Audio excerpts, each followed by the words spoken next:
Liewe familie en dan veral die paar wat hier in die voorste bank sit. Ons as leraars help mekaar graag uit as ons weet dis nodig. Maar op 'n dag soos vandag is dit baie moeilik, want ek het net die voorreg gehad om vir Charles te ontmoet en so ietsie te hoor en nou eers vir die res van julle. Maar uit my hart uit bid ek die genade en die seën van die Here vir julle toe, dat hy julle styf sal vashou, elke oomblik in hierdie ondenkbare tyd, hierdie verskriklike tyd, wat julle nou ook beleef, en mag julle regtig die troos van die Here, as ons hier in sy huis saam is, vanoggend ook indrink, en elkeen van die wat hier is, glo ek, het ook 'n spesiale band met julle, en dat julle ook hulle liefde elke oomblik sal ervaar. Ons gaan die naam van die Here aanroep, as ons so sit, dan buig ons die hoofde.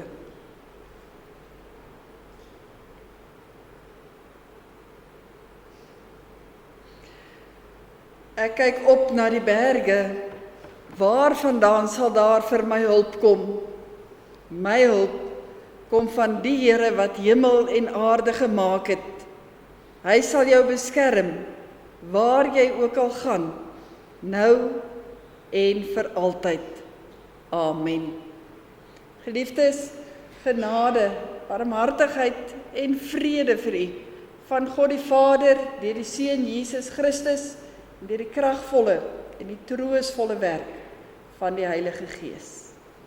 Ons gaan saam 'n lied sing, soos wat dit op die blaadjie vir ons aangebring is, lied 292, waar ons die Heidelbergse Katekisme se vraag en antwoord 1, wat is ons enigste troos in lewe en sterwe? En dis die feit dat ek aan Jesus Christus behoort. Kom ons sing staande die lied soos hy daar vir ons aangebring is, en dan kan u weer u plekke inneem.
Toe ek en Charles in die week gesels het hy gesê, hy laat die skriflesing se keuse vanoggend aan my oor, en daarom het ek 'n gedeelte gekies uit Haggai uit, dalk 'n minder bekende boek aan baie van ons, een van die klein profete aan die einde van die Ou Testament.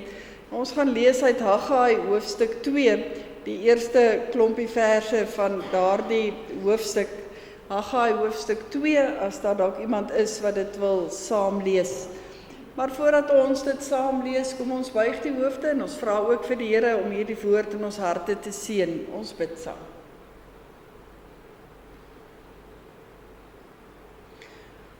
Onse God en almagtige Vader, Here, ons het sopas gesing dat ons enigste troos in lewe en in sterwe is U, ons lewende Here, die Almagtige, die skepper van die hemel en die aarde, die beskikker van alles wat gebeur, die Here wat vir ons elke oomblik naby is, die Here wat ook beskik oor lewe, en soos wat ons vandag baie bewus van is, ook oor sterwe. Here, en as ons in hierdie oomblikke hier voor U sit, dan weet U dat dit vir ons baie moeilik is om ons gedagtes totaal en al op U te rig. Want Here, ons is mense en U ken U mensekinders deur en deur, want U het vir ons geskape. En ons gedagtes hardloop vinnig na al die ander dinge rondom vandag. En daarom kom bid ons, Here, voordat ons dit waag om uit U woord uit te lees. En ons kom pleit dit by U af, dat U asseblief in hierdie oomblikke ons gedagtes in U hand sal neem. En ons fokus totaal en al op U sal vestig. Dankie, Here, dat U in die hart van elke gelowige wat hier sit op die oomblikke werk. En dat U Gees ons gedagtes ook so in toom kan hou, vir ons kan help, met elke woord wat ons hoor uit U woord, en elke troostwoord wat na ons kom uit hierdie gedeelte, dat ons dit nie net sal hoor nie, maar dat ons dit ook sal indrink, en dat ons dit deur die genade ook ons eie kan maak, sodat ons met hierdie troostwoord en die res van U woord ook verder kan gaan lewe. 'n Lewe wat totaal en al anders gaan wees vir hierdie paar mense hier voor en vir elkeen in wie se lewe dit nie so 'n belangrike rol gespeel het. En daarom weet U, Here, roep ons U aan in hierdie oomblikke en ons vra seën asseblief vir ons. Hou, Here, vir ons elke oomblik die oog op U en gee dat ons waarlik U teenwoordigheid sal beleef. Ons bid dan dat U sal spreek, dat ons sal inneem, dat U Gees verder die prediker in ons harte sal wees, en dat ons ook, Here, met hierdie woord getroos sal gaan lewe. Ons bid dit in die naam van die almagtige God en ons Vader. Amen. Ek lees vir ons uit Haggai hoofstuk 2 vanaf vers 1. Op die 21ste van die 7de maand in die tweede regeringsjaar van koning Darius, het die woord van die Here weer deur die profeet Haggai gekom. Vra tog vir Serubabel, seun van Sealtiel, en gouverneur van Juda, en vir die hoëpriester Josia, seun van Josadak, en vir almal wat van die volk oorgebly het. Wie van julle het gesien hoe mooi die vorige tempel was? Hoe lyk die een vir julle? Lyk hy nie na niks in vergelyking met die vorige een nie. Maar nou, Serubabel, skep moed, sê die Here, en jy, Josia, seun van Josadak, hoëpriester, skep moed. En julle almal burgers van die land, skep moed, sê die Here, begin met die werk, want ek is by julle, sê die Here, die Almagtige. My belofte wat ek met die uittog uit Egipte aan julle gemaak het, sal ek nakom. My Gees sal altyd by julle bly. Moenie bang wees nie. So sê die Here, die Almagtige. Ons lees tot sover uit die woord van die Here. Geliefdes in ons Here Jesus Christus, ons is maar erdekruike, kleipotte wat maklik breek, sê Paulus vir ons. Ons is soos 'n veldblom wat verdor as die warm wind daaroor waai, sê Jesaja vir ons. Ons jare skiet verby, ons is maar stof, so sê Moses vir ons in Psalm 90. En op 'n dag soos vandag, is ons maar net te pynlik bewus van dit alles. Maar, daar's 'n groot maar. Gelukkig is dit nie al wat die Bybel, wat die woord van die Here vir ons sê oor ons as mense nie. Nee, die Bybel wys ook vir ons die ander kant. Die woord van die Here sê ook vir ons is mens na beeld van God geskape, net 'n bietjie minder as 'n hemelse wese, lees ons in Psalm 8. En vir ons doel vandag, sê die woord van die Here vir ons op verskeie plekke, dat ons ook die tempel van die Here self is. Dat ons ook die tempel van God is. Eintlik die beste saamgevat in een van ons kerkliedere, een wat ons jonger kinders gewoonlik baie graag sing. Die liedjie wat sê, weet jy nie, jy's 'n tempel van die Heilige Gees vol van lof, vol van krag, vol van vreugde. Ek is 'n tempel van die Heilige Gees. Nou wat sê Haggai vir ons dan oor hierdie beeld van die tempel? Haggai tree as profeet op in die tyd na die volk uit ballingskap uitgekom van die vreemde land af. En hier in hulle eie land moet hulle nou letterlik weer hulle lewens opbou na 'n tyd waar hulle baie swaar gekry het en waar hulle so verskriklik bly was om terug te wees in hulle eie land, kry hulle eintlik baie swaar. Staan hulle daar met stikkende harte, moet hulle weer begin opbou. En deel van hierdie taak van opbou was dat hulle ook die tempel van die Here fisies in daardie tyd moes opbou. Want die tempel was totaal en al vernietig met die oorlog wat daartoe gelei het dat hulle uiteindelik in ballingskap in 'n vreemde land beland het. En nou na baie jare is hulle terug en moet hulle land opbou en moet hulle onder andere die tempel van die Here ook opbou. So hier in Haggai gaan dit oor die fisiese opbou van die tempel. Maar ons weet ook dat die tempel 'n simbool was in die Ou Testament van God se teenwoordigheid tussen die volk van die Here. Maar ons leef nie meer in die Ou Testamentiese tyd nie. Ons het gelukkig ook vandag die Nuwe Testament. En in die Nuwe Testament het die Nuwe Testamentiese skrywers het ons Here Jesus Christus hierdie beeld gevat van die tempel as 'n beeld van waar God teenwoordig is en hy het dit uitgebrei vir ons. En so kom Paulus onder andere in Korintiërs en hy spel dit vir ons mooi uit dat na Christus en na die uitstorting van die Heilige Gees is elkeen van ons die tempel van God. Is God in elkeen van sy kinders se lewens teenwoordig, deur in hulle te woon. Want so glo ons tog dat die dag wanneer ons tot geloof kom en ons vir die Here ja sê, dat sy Gees in ons kom woon, is ek as sy kind dan die tempel van die Here. So ons kan hierdie beeld van die tempel wat in Haggai gebruik word, net so ook in ons lewens van toepassing maak. Nou wat gebeur dan nou hier in die boek Haggai? Wanneer die Here hier met sy kinders praat, dan praat hy met 'n moedelose en 'n platgeslaande volk van die Here. Ons kan dink ek, julle veral kan vanoggend daarmee identifiseer. Julle voel platgeslaan. Julle lewens het totaal en al verander. Julle is hartseer en julle moet letterlik moed by mekaar skraap om weer aan te gaan met die lewe. Mens wil eintlik nie eers aan die dag van môre dink nie. En dis dieselfde met die groepie mense wat hier staan, ook in Haggai. Hierdie oorblyfsel volk van die Here wou net nie meer nie. Hulle het nie meer fisies of die geestelike krag om enigsins aan te gaan nie.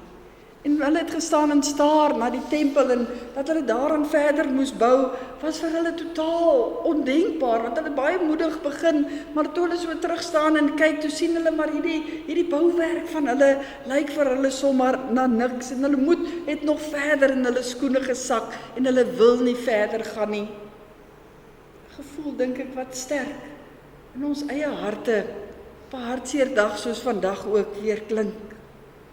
Want almal van ons probeer tog maar elke dag so hard bou in die geloof, maar dan kom die aanslag van die lewe, wat ons liggaamlik aftakel, wat ons geestelik en emosioneel aftakel. En ons sukkel baie keer om ons lewenstempels voor die Here in stand te hou en aan mekaar te hou.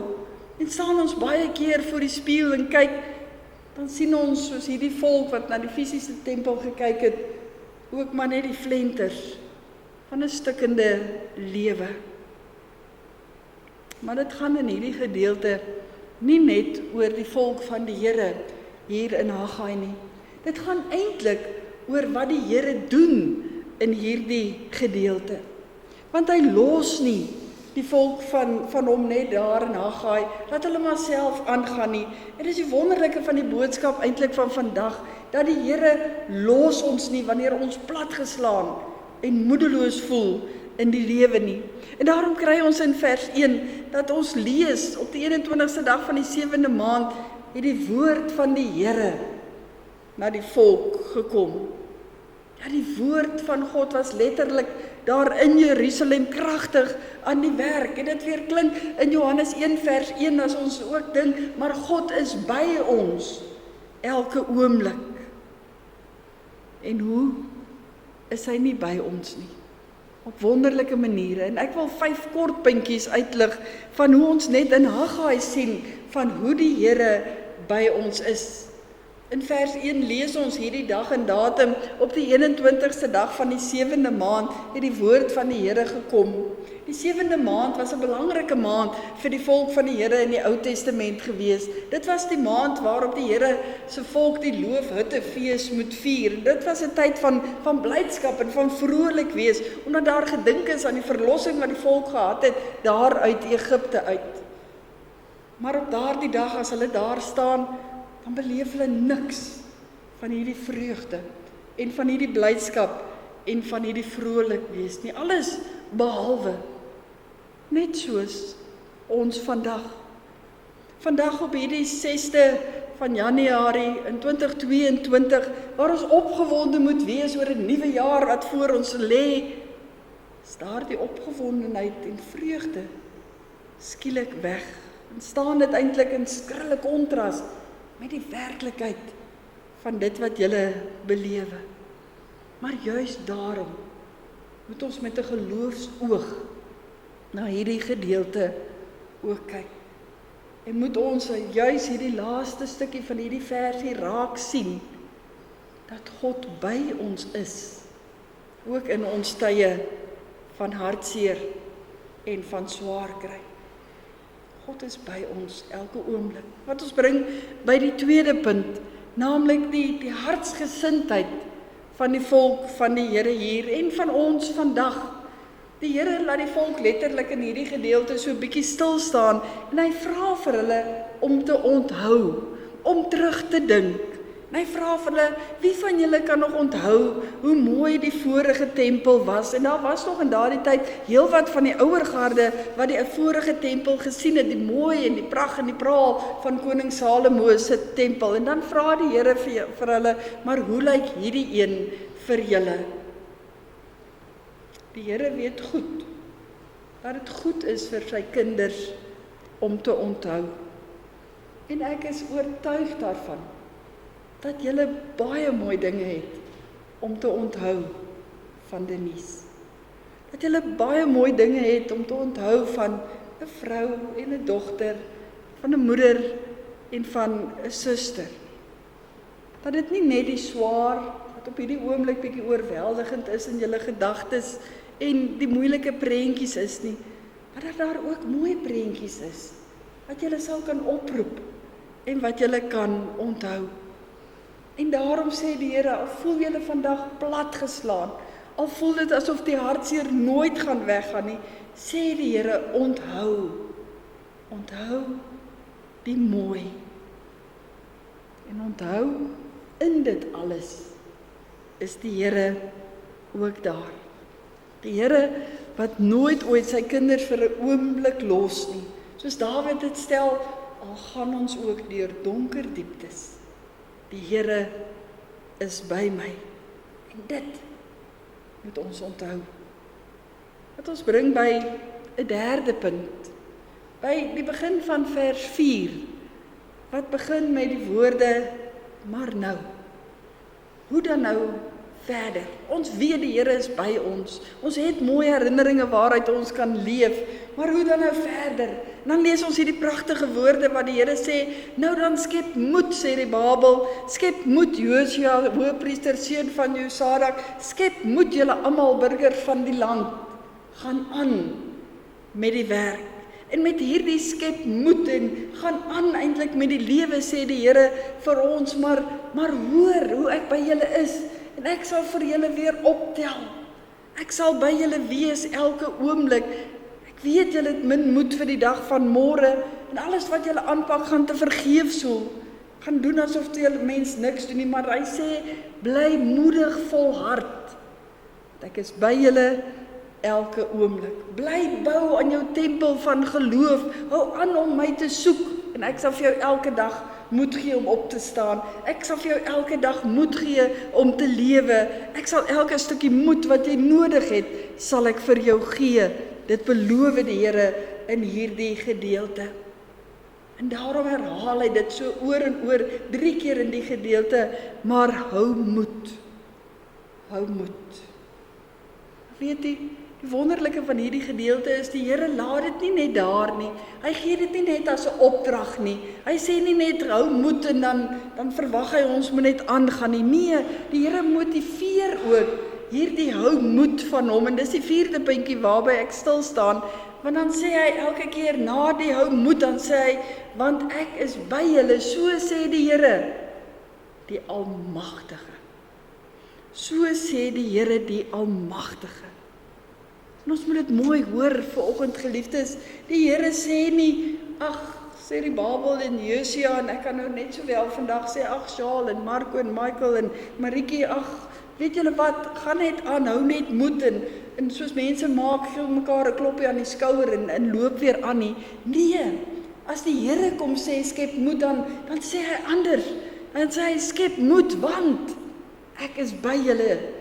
God, die Almagtige, wat tot alles in staat is by julle. En waaraan julle ook al kan dink, wat julle dalk nie kan baas raak in die toekoms nie, daar sal die Here wees, en daar sal hy voorsien, want hy is in staat daartoe. Hy is immers die Almagtige. Hy is die een wat regeer, hy is die een wat heers oor die skepping, hy is die een wat die mag het. En hy sê vanoggend, maar hy is by julle, elke oomblik. So na die opdrag van moed skep, die motivering, want ek is by julle. Maar dan gaan hy nog 'n trappie nog verder. Hy begrond dit nog verder. En dis die 5de en die laaste puntjie van hierdie gedeeltes. Dan sê hy in vers 5, my beloftes wat ek aan julle gemaak het, sal ek nakom. My gees sal altyd by julle bly. Moenie bang wees nie. My beloftes wat ek gemaak het, sal ek nakom. My gees sal altyd by julle bly. Moenie bang wees nie. Die ou vertaling het gesê, my verbond sal ek nakom. En eintlik hoef 'n mens nie verder uit te brei op hierdie versie, op hierdie woorde nie, want dit sê eintlik alles. En ons weet, God kan nie ontrou wees aan sy beloftes nie. Hy kan nie teruggaan op sy woord nie, want elke belofte wat God gemaak het vir ons, in hierdie woord van hom, het hy by homself gemaak, teen sy eie naam gemaak, en daarom sal hy getrou wees daaraan.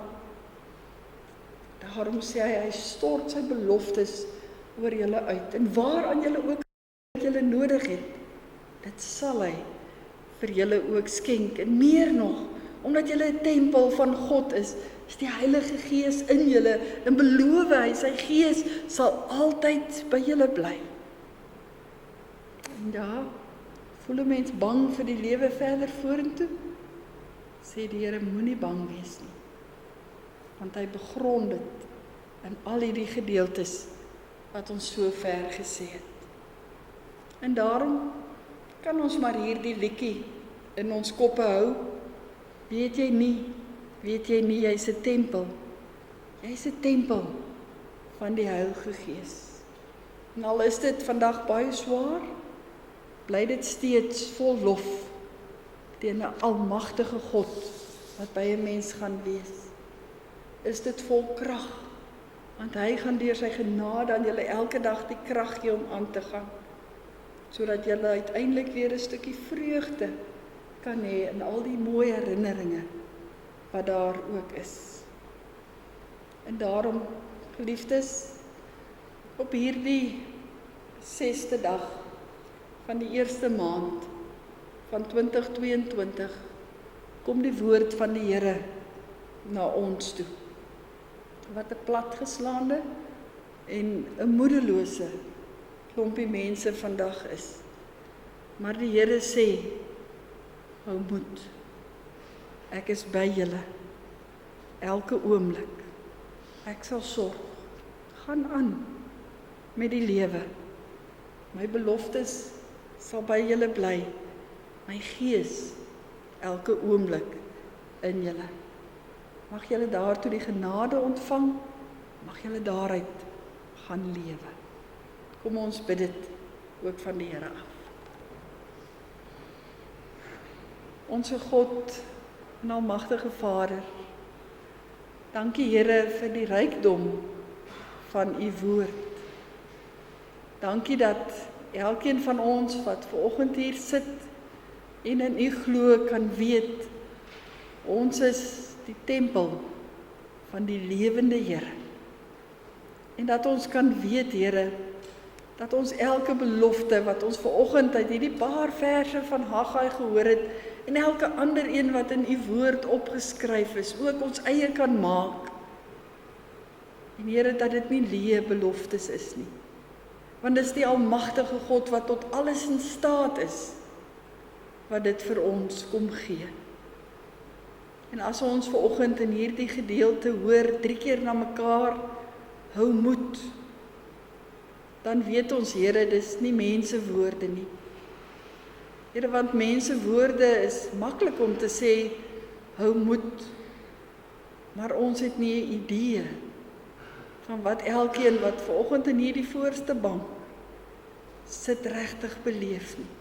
En hoeveel moed hulle nodig het om aan te gaan met die lewe nie. En elkeen wat deel is van hierdie diens en wie se lewe dit nie so 'n rol gespeel het. Here, net u alleen saam met hulle weet hoeveel moed hulle nodig het. Maar dankie dat u die een is wat dit ook sal skenk. Here, u ken die vrees in hulle harte om verder te moet gaan leef met 'n leemte in die hart. Daarom kom bid ek ook by u af, Here, dat u asseblief elke oomblik u beloftes oor hulle sal uitstort, dat u Gees ook baie duidelik en helder in hulle harte ook sal praat, ook sal werk, vir hulle alles sal skenk wat hulle nodig het. Dankie Here dat ons dit kan vra en die wete dat u die lewende Here is, dat elke oomblik by sy kinders is, vir ons nooit ooit sal los nie, vir ons elke oomblik naby is. Ons bid dit in die naam van ons Here Jesus Christus, ons Redder en ons Verlosser. Amen.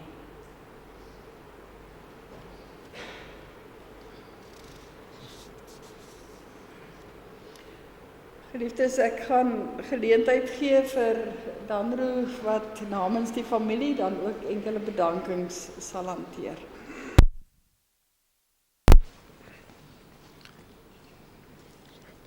Namens die familie wil ek net die volgende bedankings aan die oordra. Eerstens bedank hulle Hemelse Vader vir Denise wat in hulle lewe was en wat hulle saam met haar alles kon deurbring. Dan aan Golden Eye ambulansdiens die oggend wat vir Shaal bygestaan het. Dominee Bransden vir Dominee se bereidheid vandag om die familie ook by te staan en die mooi diens wat hy vir hulle gebied het en ook met die boodskap Pitkos vorentoe. Dan NG Cedric Park vir die verversingkies vir na die tyd is jy almal welkom om ook saam met die familie bietjie te kuier wat hulle voorberei het. Tannie Jacobi vir die fortie hou. Eloise vir jou ook, vir jou mooi orgelspel altyd. En dan ook om David, oom wat ook altyd op so pos is om help met die video. Ons waardeer dit opreg. Dan het hulle 'n paar mense se name genoem hierso wat hulle ook wil bedank in persoon.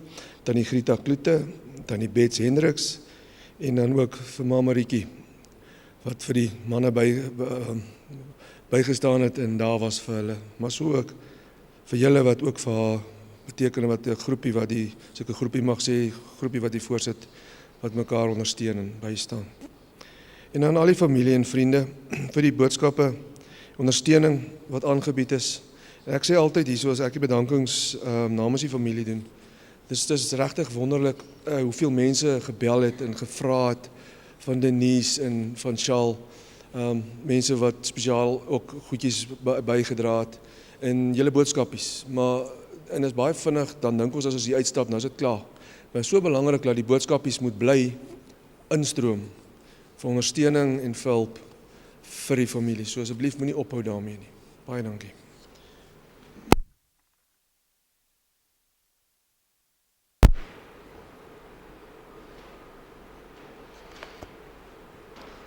Baie dankie Danro, ek dink nie ek praat uit my beurt uit as ons ook vir hom sê, baie dankie dat jy die bedankings hanteer het, maar ook altyd op die wonderlike manier wat jy altyd die familie bystaan.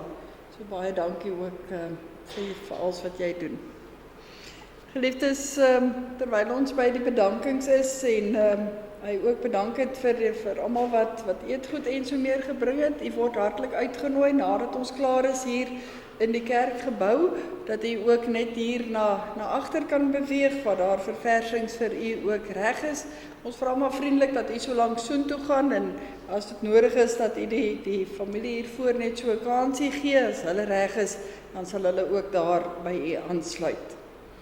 Ons gaan so 'n paar oomblikke geleentheid gee dat ons ook fisies afskeid neem.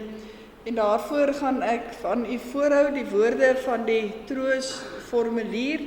En daarna gaan daar vir ons 'n lied speel wat een van Denise se gunsteling liedere ook was, spesifiek hierdie weergawe van Amazing Grace. En terwyl die lied speel, gaan ons dan geleentheid gee dat u ook 'n blommetjie hier voor by die foto kan kom plaas. Ek hou aan die woorde van die troosformulier. Ons hemelse Vader het dit so beskik dat Denise deur die dood van ons weggeneem is. Hoewel die dood van 'n geliefde 'n groot verlies is waardeur ons diep bedroef word, kom die Here en hy gee self sy troos en sy bemoediging. Hy het ons beloof dat hy ons smart sal verlig, dat hy ons met sy liefde en sy krag sal bystaan en dat hy verder met ons gaan.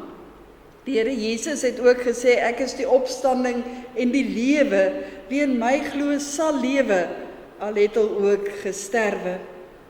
Deur sy opstanding het Jesus die dood oorwin en kan die gelowige uitroep, dood, waar is jou oorwinning, waar is jou angel? En daarom treur ons vandag wel, maar nie soos mense wat sonder hoop is nie.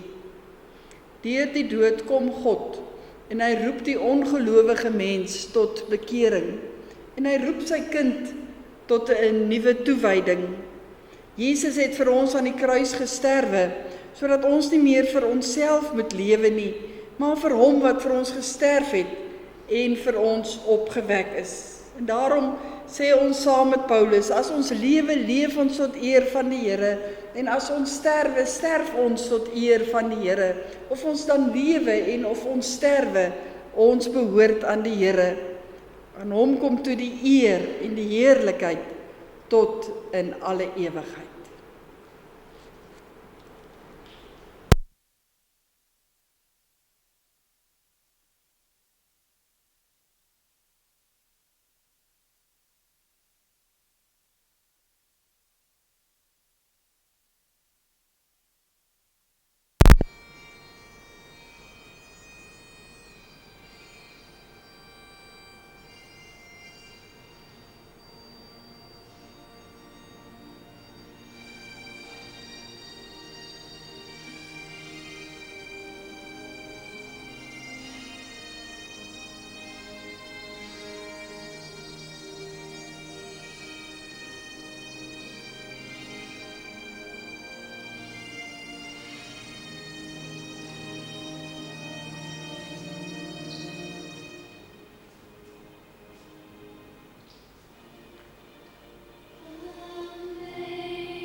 Liefdes, ons gaan sluit hier in die huis van die Here, as ons gaan staan en ons gaan saam luister na die woorde van die troostbriefie, soos wat dit ook vir ons aangebring is in die programmetjie.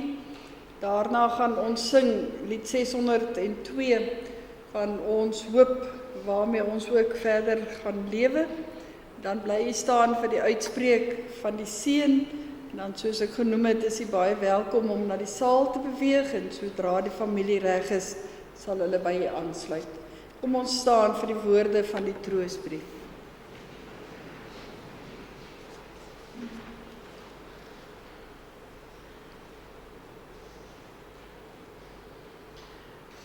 Vandag loop ons geliefde in die strate van God se stad, met blye verbasing oor alles wat nuut is. Want nou kan sy sien wat sy altyd geglo het. Nou kan sy vry en vol vreugde beweeg in die heerlikheid mooier as 'n menslike droom. Vry van siekte, swakheid en pyn en die liggaamse lyding op aarde. Van die beker van smart sal sy nooit weer drink nie. Vrede en rus het sy in die hemel. Vol verwondering buig sy in aanbidding voor die een wat sy altyd opreg liefgehad het, selfs toe sy hom nog nie kon sien nie. Sy voel nuut in die hemelse stad, maar nie vreemd nie, want dit is die tuiste waarna sy altyd verlang het. Sy is nou by die huis, by haar ewige woning.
Ontvang die seën van die Here. God die Vader sal u altyd lief hê. God die Seun sal u altyd genadig wees. God die Heilige Gees sal u altyd vertroos en u in sy waarheid lei. Amen.